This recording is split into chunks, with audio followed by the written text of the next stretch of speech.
Tam köşedeki bina değil mi? Ben dedim Filiz Böreğin binası çöktü yemindir.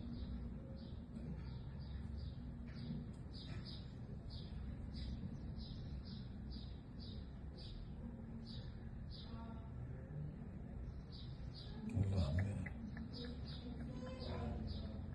Dükkanda bir şey var mı?